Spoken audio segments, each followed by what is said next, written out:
Assalamualaikum warahmatullahi wabarakatuh. Another day, another question from Brother Mario J. Abdullah Sulit.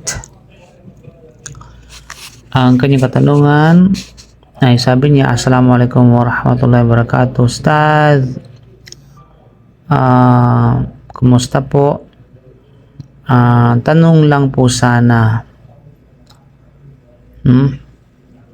Tungkol sa insurance dito sa Saudi Arabia, particular sa optical benefits, no? Halimbawa, ang aking health insurance ay may optical coverage na hanggang 1,500 Saudi Riyal. Nagpagawa po ako ng salamin sa mata na ang tunay na halaga ay 500 Saudi Riyal lamang. Ngunit ang optical shop ay magre-request o magde-declare sa insurance company ng buong 1,500 Saudi Riyal.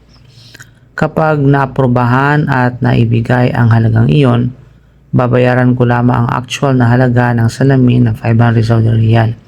Samantalang ang natitirang 1,000 Saudi Riyal ay ibibigay o mapupunta sa akin. Ano po ang hatol ng Islam sa ganitong transaksyon? Pinahihintulutan po ba na kunin at ariin ko ang sobrang 1,000 kahit 500 riyal lamang ang tunay na halaga ng salaming aking binili? Kung ang insurance benefit na 1,500 ay coverage limit lamang at hindi perang otomatikong pagmamayari ng insured, may tuturing po bang pandaraya, maling declaration o pagkuha ng yaman ng walang karapatan ang pag-claim ng buong halaga kahit mas mababa ang actual na nagastos? At kung karaniwang ginagawa o mismong iniaalok ito ng ilang optical shops, nagbabago po ba ang hatol kung may pahintulot ang shop ngunit walang malinaw na pahintulot mula sa insurance company? Jazakallahu khairan, naway lagi kayong ingatan ng Allah. Okay. Sagutin natin ito inshallah. So bismillah wa salatu wassalam ala rasulillah wa ala alihi wa sahbihi ajma'in, amma ba'd.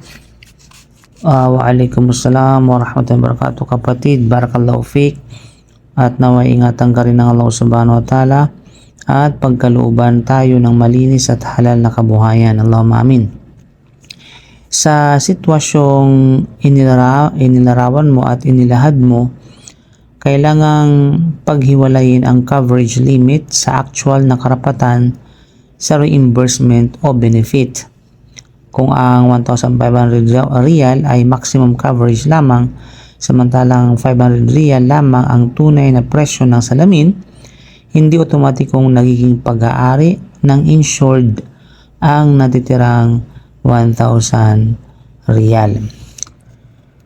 Okay, so ang tanong, ano ang masasabi natin sa pagkuha ng sobrang halaga mula sa optical insurance sa pamamagitan ng inflated claim? Bilang kasagutan in brief, no? Kung ang tunay na salamin ay 500 Saudi Riyal, ngunit ang optical shop ay magsusumiti ng claim na 1,500 na parabang 1,500 Riyal talaga ang serbisyo o produkto, at pagkatapos ay ibibigay sa insured ang 1,000 na diferensya, hindi ito pinahihintulutan kung walang malinaw na probisyon o pahintulot ng insurer na nagpapahintulot sa gayong cash benefit. Ito ay maaaring pumasok sa ghish, no? Pandaraya, o kaya tadlis o misrepresentation, at aklul mal bil batil, no? Pagkuha ng yaman ng walang karapatan. Mahalaga rin na ang Saudi Council of Health Insurance ay nagtatakda na ang mga transaksyon ng beneficiaries at insurance parties ay dapat tunay at tumpak. Ang official benefit package ay naglarawan din ng fraud bilang deception na nagresulta sa pagkuha ng pera o benefits na hindi nararapat, at ang mga authority ay particular nang nagtukoy sa fake insurance claims bilang paglabag. Una, ang 1,500 na coverage ay hindi nangangahulugang mayroon kang 1,500 na cash. Ito ang mahalagang punto. Kung nakasulat na optical benefit up to 1,500, ang kahulugan nito sa pangkalahatan ay hanggang 1,500 real ang maaaring gastusin o ang maaaring sagutin ng insurance para sa kwalipikadong optical expenses alinsunod sa policy terms. Hindi nito kinakailangang ibig sabihin may 1,500 Saudi Riyal kang pera at maaari mong kunin ang anumang hindi mo nagastos. Halimbawa, kung ang actual at covered na gastusin ay 500 lamang, ang claim ay dapat tumugma sa tunay na transaction. Maliban kung ang mismong policy ay nagbibigay ng fixed cash allowance na 1,500 anuman ang actual na gastusin. Sa Saudi Health Insurance Rules, kapatid, ang claim ay sinusuportahan ng mga financial at medical documents gaya ng invoices at receipts. Ang official framework ay tahasang nag-aatas ng authentic at accurate dealings. Ang batayan mula sa Quran regarding sa bagay na ito, sinabi ng Allah subhanahu wa ta'ala sa Surah Nisa, Ya ayyuhalladhina amanu la ta'kulu amwalakum bainakum bil batil illa an takuna tijaratan an taradin minkum. O kayong mga sumasampalataya, huwag ninyong kunin ang mga yaman ng isa't isa sa paraang walang karapatan, maliban kung ito ay kalakalang nagmumula sa inyong kusang pagsang-ayon. Kung ang insurance company ay naglabas ng 1,500 real dahil ipinaunawa sa kanila na 1,500 ang totoong halaga, samantalang 500 lamang pala ang kanilang pagbabayad ng disperensya o disperences ay nakabatay sa maling impormasyon, hindi sa tunay na pahintulot. Napakalinaw ng sunna tungkol sa pandaraya. Sinabi ng Rasulullah, man gasyana falaysa minna. Rawahu Muslim. Sino mang nandaraya sa amin na hindi kabilang sa aming pamamaraan. At sinabi rin niya, al-muslimuna ala syurutihim. Rawahu Abu Daud. Ang mga Muslim ay nakatali sa kanilang mga napagkasunduang kondisyon. Sa makatuwid, kailangang sundin ang tunay na terms and condition ng insurance policy. Ikaapat, yung halimbawa sa iyong situation. Ipagpalagay natin, maximum optical coverage ay 1,500 riyals. Actual eyeglasses ay 500 Saudi riyals. Claim submitted by shop ay 1,500 riyals. Insurance pays 1,500 riyals. Shop keeps 500 riyals. Cash given to insured 1,000. So kung ang invoice claim o invoice o kay claim ay nagpapakita o nagpapahiwatig na 1,500 riyals ang actual na optical service or product, gayong 500 lamang talaga, mayroong 1,000 na fictitious or inflated claim. Sa gayong sitwasyon, ang 1,000 ay hindi nagiging halal sa insured dahil lamang naaprubahan ng computer system o insurance company ang claim. Ang approval na nakuha dahil sa maling declaration ay hindi katumbas ng informed consent.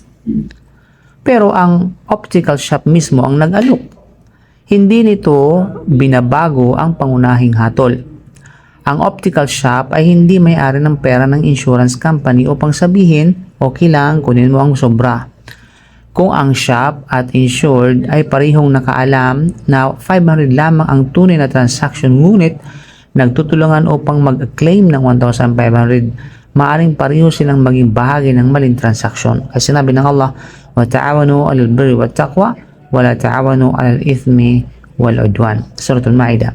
Magtulungan kayo sa kabutihan at takwa, huwag kayo magtulungan sa kasalanan at paglabag. Sa Saudi regulatory context, hindi rin sapat na ginagawa naman ng shop, no?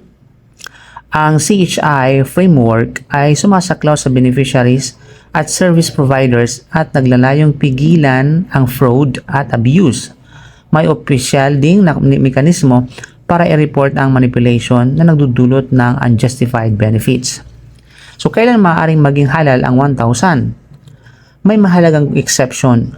Kung malinaw na insurance contract na ang insured ay may fixed optical allowance na 1,500 at tahasang pinapayagan ng insurer na bumili ng mas murang salamin, kunin ng natitirang balance bilang cash, o gamitin ang natitirang halaga para sa ibang expressly permitted optical items, walang problema sapagkat iyon mismo ang napagkasunduan. Gayun din kung sasabihin ng buong katapatan sa insurer, 500 lang ang salamin. Pinapayagan ba ng policy ninyo na ma-convert sa cash ang natitirang 1,000? At sabihin ng insurance company mismo na oo, maaaring kunin iyon ayon sa policy, ang susi ay tunay at informed na pahintulot ng may karapatan sa pera, hindi lamang pahintulot ng optical shop. Now, approval ng claim, then pahintulot sa pandaraya. So, mahalagang tandaan ito. Kung nagsumiti ang shop ng invoice na 1,500 Saudi Riyal at inaprubahan iyon ng insurer, hindi maaaring sabihin na ina-approve naman nila kaya halal. Kung hindi alam ng insurer na 500 lang ang talaga ang salamin at 1,000 ang ibabalik bilang cash sa customer, ang approval na nakabatay sa ibang factual representations, ito ang kaibahan ng valid approval based on disclosure at approval obtained through concealment or misinterpretation. So paano kung karaniwang practice ito? Hindi nagiging halal ang isang gawain dahil marami namang gumagawa. Kaya sinabi ng Allah, wa in tuti' akthara man fil ard yudilluka an sabilillah sa Suratul An'am. At kung susundin mo ang karamihan ng mga nasa lupa, ililigaw ka nila mula sa landas ng Allah. Kaya ang pamantayan ay hindi kung gaano karaming shops o customers ang gumagawa nito, kundi kung totoo ang claim at pinapayagan ito ng kontrata. Okay? So, paano kung nakuha na ang 1,000? Nakuha na, tapos na, kalas na, di ba? Nangyari na. Kung nakuha na ito at pagkatapos ay nalaman na hindi pala pinapayagan ng policy, ang ligtas sa paraan ay ihinto ang ganitong arrangement, magsagawa ng tauba sa Allah, alamin sa insurer kung ang excess amount ay tunay na entitlement. Kung hindi ito entitlement, isauli o isaayos ang halaga sa insurance company sa paraang tinatanggap nila. Hindi sapat na basta ipamigay ang pera sa charity kung possible namang ibalik ito sa tunay na may karapatan. Malinaw? So bilang khulasa, bilang buod sa mga sinasabi natin kapatid, may sitwasyon tayo at mayroon kanyang hatol. So 1,500 Saudi Riyal ang coverage limit, tapos 500 Saudi Riyal lang ang actual expense. So dito 500 lamang ang legitimate claim haliban kung iba ang policy. Now, nag-declare ng 1,500 kahit 500 lang talaga, so hindi ito pinahintulutan. Kinuha ng insured ang 1,000 na excess mula sa inflated claim, so hindi halal kung walang entitlement dito. Shop mismo ang nag-alok, so hindi nito ginagawang halal. Okay? Kasi ang shop mismo ay hindi siya mismo ang may-ari ng pera, kundi ang tinatawag na insurer, yung company. Insurance company mismo ang nakaalam ng buong arrangement at expressly allows it. So ito ay pinahintulutan ayon sa contract. Fixed cash optical allowance talaga ang policy. So maaaring kunin kung iyon talaga ang terms. Maraming optical shops ang gumagawa nito. Hindi nito binabago ang Sharia ruling. Okay? So bilang pangwakas kapatid, no? Ang napakagandang prinsipyo dito kapatid ay ang insurance coverage ay karapatan mong gamitin ayon sa kontrata. Ngunit hindi ito lisensya upang kunin ang maximum limit sa pamamagitan ng isang claim na hindi tumutugma sa actual na transaction. Kung 500 lamang ang tunay na halaga, dapat 500 ang tunay na ideklarang halaga. Kung nais kunin ang natitirang 1,000, kailangang may malinaw na contractual basis o pahintulot mula sa mismo sa insurer. At mahalaga sa kasalukuyang Saudi regulatory framework, ang health insurance parties ay inatasang panatilihing authentic at accurate ang kanilang dealings. At ang pagkuha ng unjustified benefits sa pamamagitan ng deception ay sakop ng kanilang konsepto ng insurance fraud. Okay? So para sa mismong policy interpretation, maaaring kumpirmahin sa Council of Health Insurance o sa insurer kung ang 1,500 Riyal ay reimbursement ceiling o fixed cash entitlement. Iyon ang mahalagang factual distinction bago mag-claim.